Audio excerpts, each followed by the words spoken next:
called Marsy's Law. It's a proposed constitutional amendment that would raise the rights of criminal victims. And I want to thank 4 advocates for Marsy's Law for joining us for this Newsmaker show. To my left is Attorney General Brad Schimel and Teri Jendusa Nicolai, Chairwoman, Marsy's Law for Wisconsin.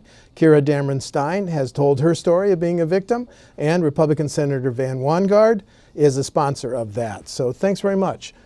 Constitutional amendments are important. Well, all laws are important, but this is a constitutional amendment. Let me ask a threshold question.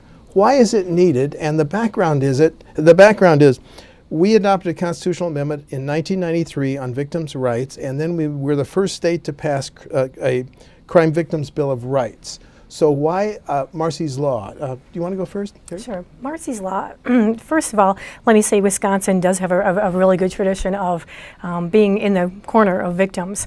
This is just the natural next step, I believe. What we are doing is taking their statutory rights and just raising them. So victims have rights equal to those as the defendants. They're not the same rights, but they have their own rights, which are equal, equally powerful as the defendants. It gives the victims a voice in the courtroom, and I think it makes them feel more powerful, which is very, very important. Thank you. Keaira, any PS on that? I guess I would agree with Teri that I think Wisconsin does already have some things in place that provide a safety net for us victims to come forward when we are violated by a perpetrator. This is the next step. This is making us as victims confident enough to come forward with our stories and know that we are at that same level in the courtroom, in the proceedings, in the process, which is really important. Thank you. Senator, you have experience as a Racine police officer before you retired. You're a little different perspective. Why is this needed, sir? Well, with 30 years of law enforcement experience, I actually ended my career when a fleeing felon hit my squad car and caused me an injury that forced me to retire from law enforcement. So I was a victim, and it was a whole different situation as a victim as it was, in applying the law for that 30 years in my career. Victims are so important to this whole process that they need to have the same level of rights that the offenders have. When an individual, by constitutional law, has constitutional benefits that they are not guilty until they are proven guilty. This will not affect that, won't change that at all. What it'll do is it'll raise those statutory elements of those statutes that have come into place since 1993. It'll raise them up so they become part of the constitutional protections that we give to the victims. So for me, it's very, very important that the victims have a voice and they have the ability to have closure with what caused the event to happen to begin with. And I've been very blessed to work with my colleagues here and the Attorney General to make this happen. Brad has been such a great advocate to help be the tip of the spear for us in Wisconsin here to help educate our other legislators and other individuals to the necessity for this. And General, before you were elected Attorney General, you of course were Waukesha County DA. So you brought that perspective to this issue. So can you answer the basic question why it's needed, sir? Yeah, I was a frontline prosecutor for 25 years before becoming AG, and we all want safer communities. But I'll tell you from experience for law enforcement and prosecutors, we cannot make our communities safe from criminals if we can't hold them accountable, and we cannot hold criminals accountable unless crime victims are willing to come forward. And a crime victim doesn't want to come to court, and frankly, they're the only person in the courtroom that didn't make some choice that brought them there. They're forced to be there, and we need to treat them with dignity and respect, and they need to have their rights respected in the courtroom. This is, as Teri said, it's the natural next step from the great steps that Wisconsin's had in our proud tradition respecting victim rights.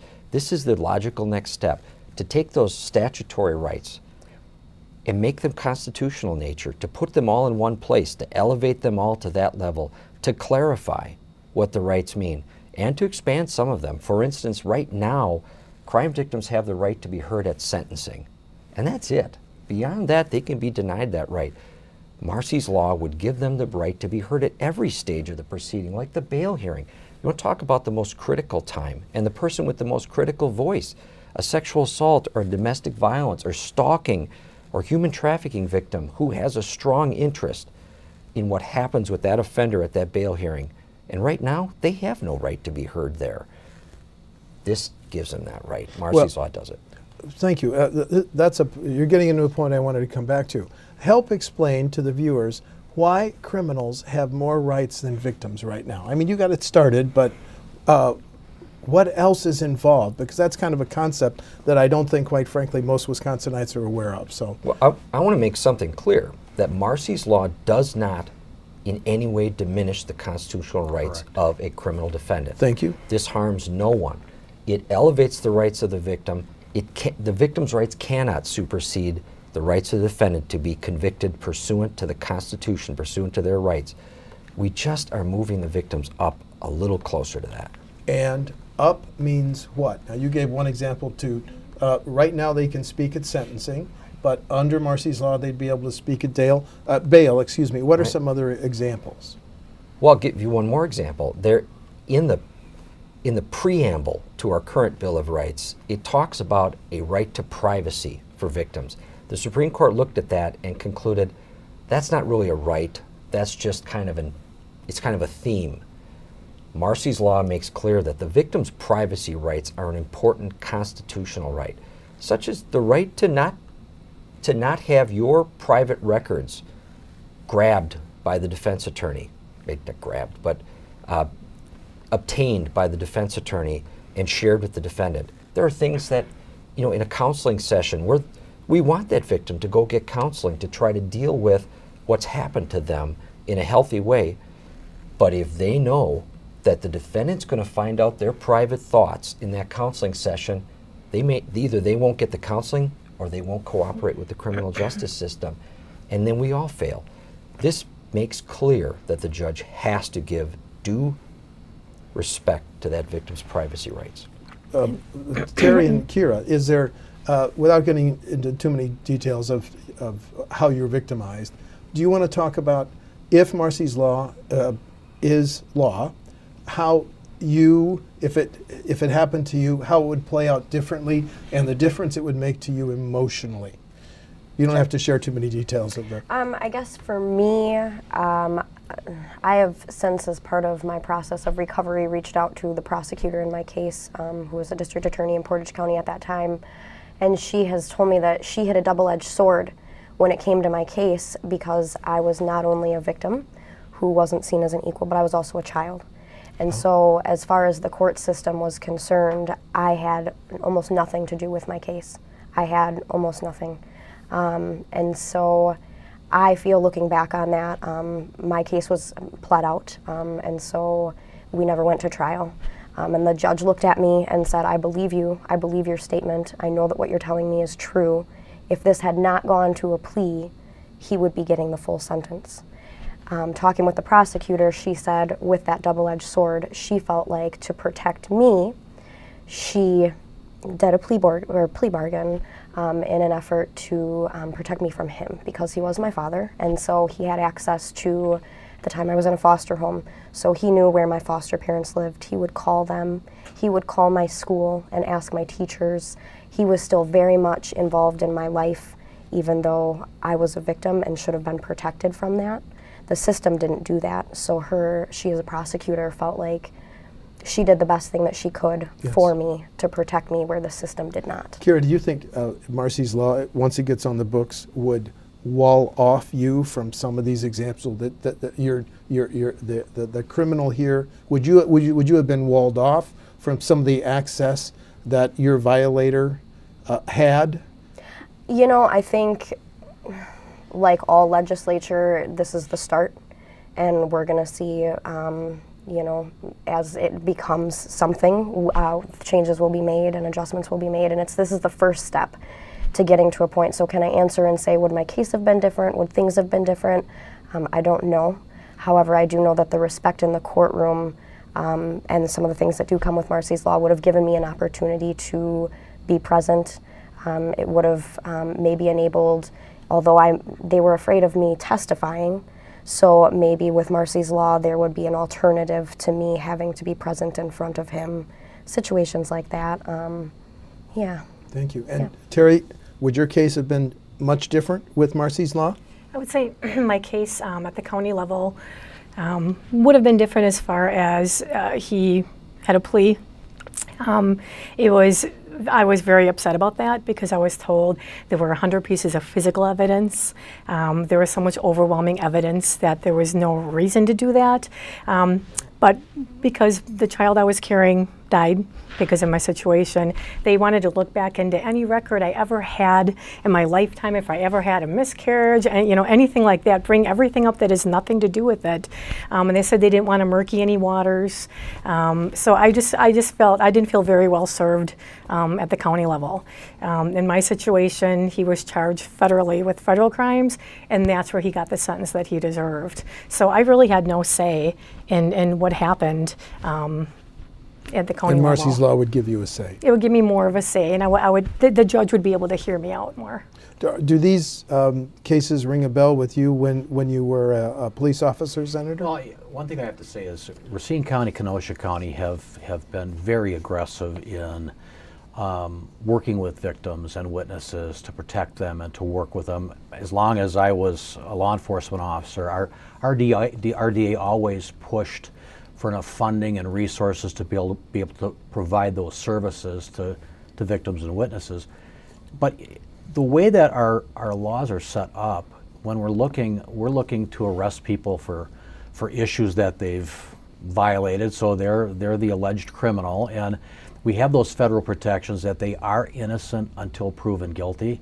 Isn't it just kind of assumed that, well, we're going to take care of the victim, because they've been victimized, or, and we're going to care for the witness to make sure they're not intimidated and that they don't feel, that the system is using them and that they're going to feel confident to come forward. Well, that's not happening in a lot of cases. So what's happened is Wisconsin felt that this was so important back in '93. That's why they came forward with so much emphasis to actually put this into our state constitution, the beginning of those victim witness protections. So all we're doing is adding to that, and I see this, and this is one of the reasons why I've been an advocate, that when this legislation came forward, I gladly authored it because of the fact that this is so impactful on closure. These two young ladies here had something just horrific happen to them, and they need to have the closure to be able to be a part of that process that deals with the incident that they became victimized from.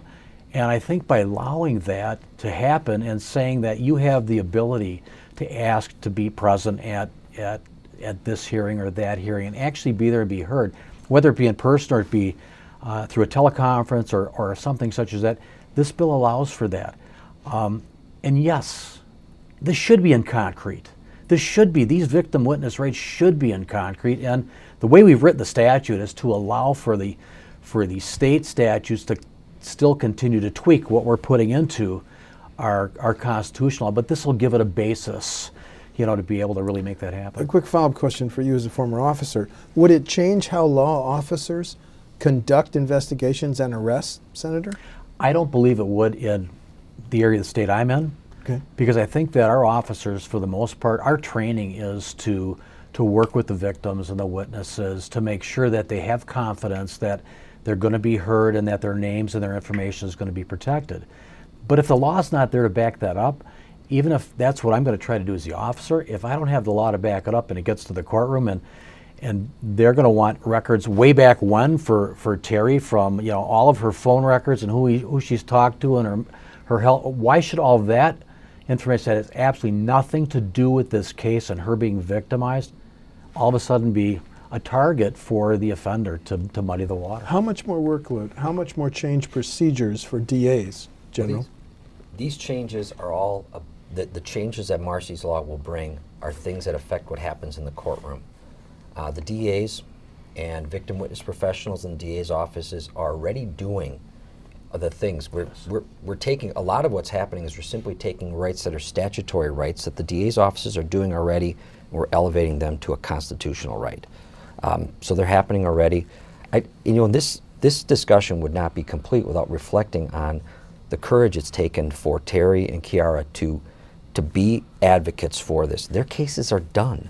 Absolutely. Things happen to them that are unimaginable for most of us, and many of us would have a hard time getting back up off our knees after that. And both of these strong women are here advocating for other victims in the future to make their lives better. And we have to give so much credit to them for their courage and their strength and stamina and sticking with this. Thank you. I understand the dignity issue. I completely get that. But we three have worked in the Capitol for a little bit.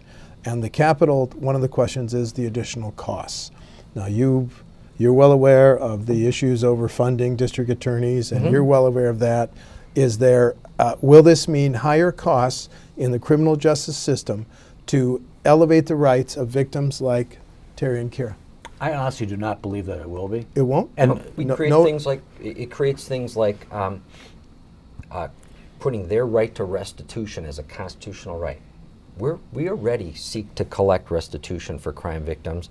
We have those things in place. We passed already in the last session laws that provide that victims get their restitution before government agencies can take their fees.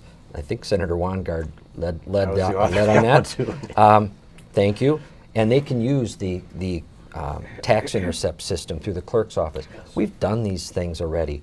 That right to privacy we talked about, that doesn't require anybody to expend any more money to be respectful of the victim's rights to privacy. We're still going to have a hearing on whether those records get released. It's just now the judge has a higher standard to consider when considering whether the victim's privacy right, where it weighs against the defendant's right to a fair trial. Other things we provide in here is that a crime victim has the right to be represented by counsel in the courtroom if they choose to do that.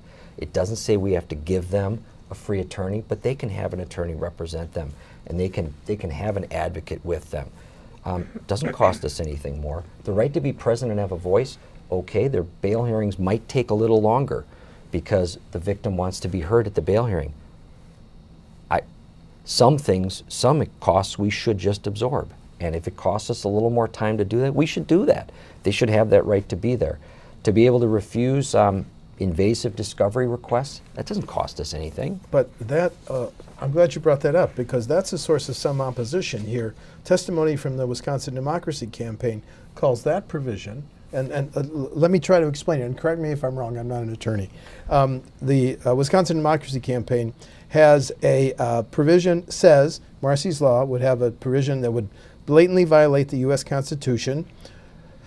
That provision says that a victim has the right to refuse an interview, deposition, or other discovery request made by the accused or any person acting on behalf of the accused. This would violate the Sixth Amendment, which says, in all criminal prosecutions, the accused shall enjoy the right to be confronted with the witnesses against him. And the Democracy Campaign, this is not me saying this, it's Democracy Campaign, would run afoul of the Due Process Clause of the 5th and 14th Amendments. Final sentence I want to read, get your response. Brad's already ready. I can see the look on his face, because if he's not, I am.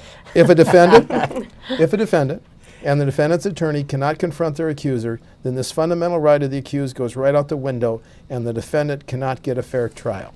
Okay, Brad? The right to confront your accuser is in the courtroom at the trial. That does not, under Wisconsin, you don't have the right currently to force to do depositions in a criminal case. And right now, any citizen has the right to refuse to talk to anybody. Correct. A defense attorney, a police officer, a prosecutor, you can refuse to do that. Now, if they refuse to testify in the courtroom, well then yes, the defendant could have his rights to confront his accuser denied, and that would result in the state being unable to go forward with their case.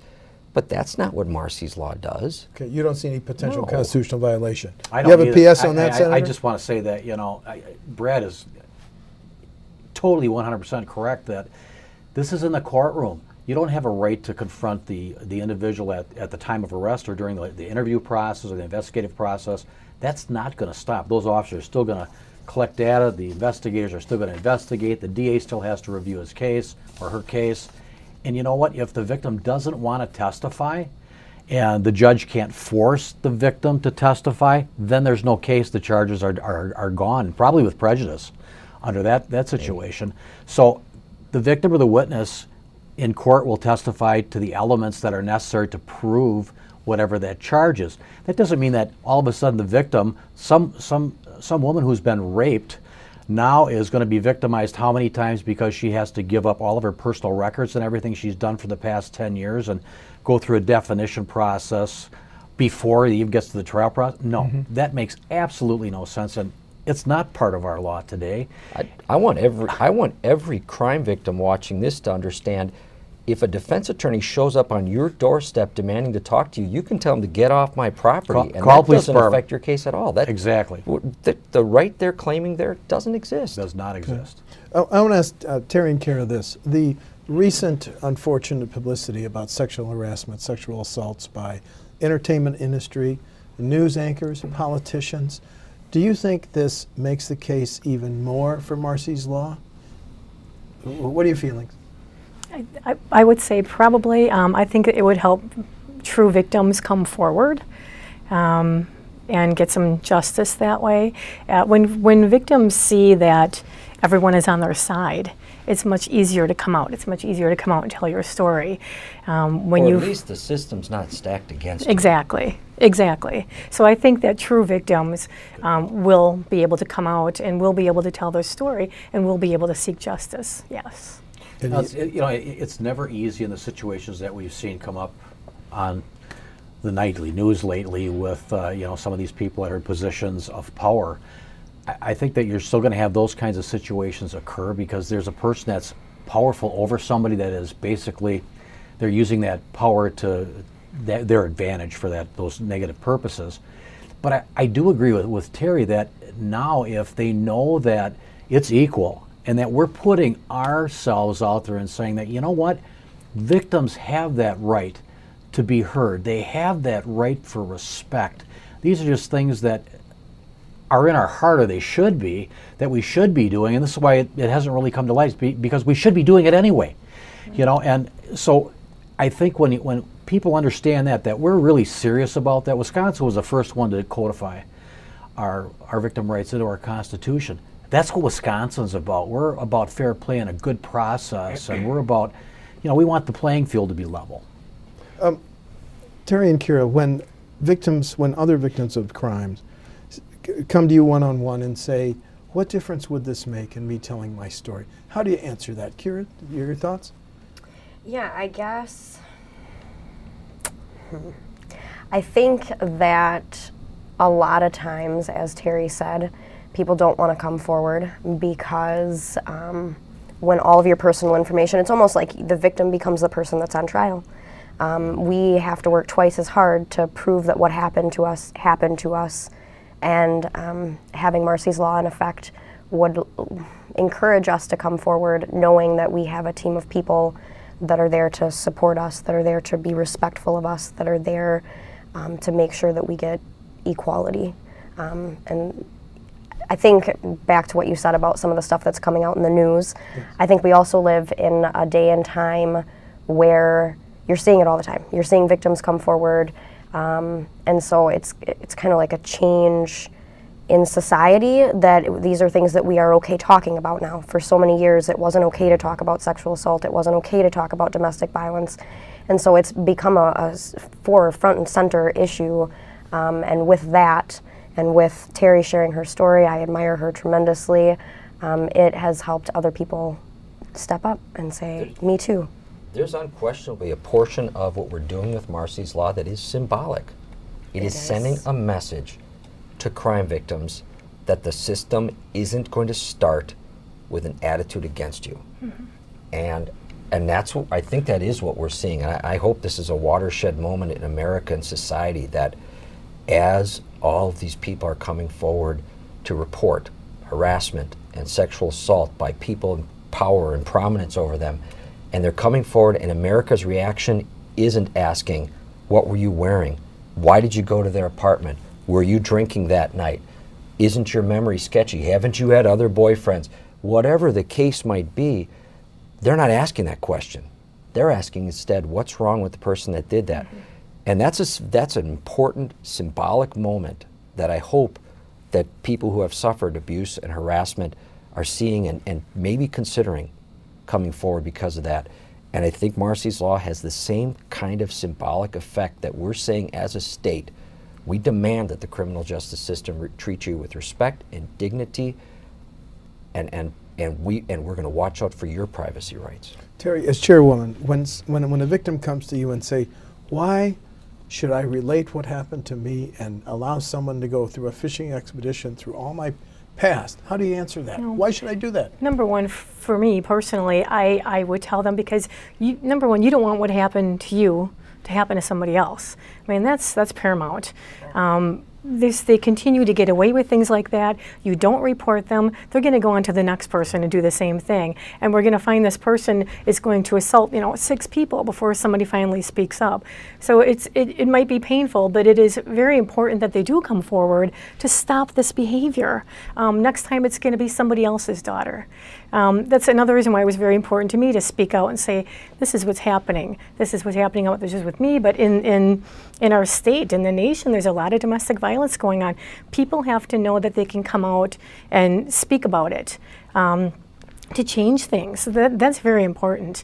And I wanted to say something else you were talking about. The victims need to know that they're not going to be victimized again going through the whole court system. I mean, we do a very good job in helping them and seeing justice be done. But during the system, you can even say, you do sometimes feel victimized again, just like with me, in your entire lifetime. Have you ever had a miscarriage? Have you ever, done that? And it's like, but what does this have to do with the case? This has nothing to do with it. Now, a criminal can come before the judge and they won't talk about anything that he's been arrested for before, right? Maybe the jurors won't even know things that he's done in his past, but all of a sudden, everybody knows the victim's life since the day she was born. So we're going to change that to make that person not feel victimized again by the system. Okay. And just one other quick thing. Sure, Senator. That the individual that is the victim, if they don't want to share specific things with the court or with the investigator, they can petition the court and the judge can order things to be released that are pertinent elements to whatever the offense is. So, I mean, it's not like the victim can just come in and say, hey, I'm not telling you anything and we're going to find this individual guilty. The court can order depositions to occur with specific guidelines or that specific things be turned over to the defense for exculpatory purposes. All that stuff should be going to the defense anyway. So we're not stopping any of that from happening either. Well, as someone who's been a journalist for 48 years, does it do anything to the, not the rights, but the practices of journalism and access on some of these crimes? I don't think it does. When I looked up who's in favor and against it, there were no I don't think it does anything on the news side of things. Okay. I mean, you'd still have to go through the same requirements that it's got to be pertinent, for the release. Yeah, in the courtroom, there may be less private information of crime victims that becomes public as a result of this. Correct. And that's a good thing in my book. Okay. That's stuff you wouldn't print anyway. And we've talked a lot about victims, and these 2 women were once victims of crime. They are unquestionably survivors now, and no longer someone you'd call a victim. And Marsy's law is about turning crime victims into survivors. Good call. We're almost out of time, so let's talk about the process. When you amend the Constitution, it has to go through the legislature in the same form once, go through the next legislature, which is 1920, pass again. So when is the earliest? And then the third part of the process is a referendum, goes before the voters. So when's the earliest that people would have a chance? So floor period in 19, this would be presented again in both houses. With the overwhelming support we have, I don't see that it would not go through again with that support. And then I think it would be probably a referendum in the spring of 19. Spring would be of 19? very Sound possible. Right? That's the earliest. Sound right, Teri? Yeah. That'd be the earliest. Okay. Well, I want to thank you all for telling your stories. Attorney General Brad Schimel, Teri Jendusa Nicolai, the chairwoman of Marsy's Law for Wisconsin, Keaira Damron-Stine, and Republican Senator Van Wanggaard. I want to thank you because the term is survivors, right? For you two? Yes. Thank you so much for a very informative show. Thank you. Thank you.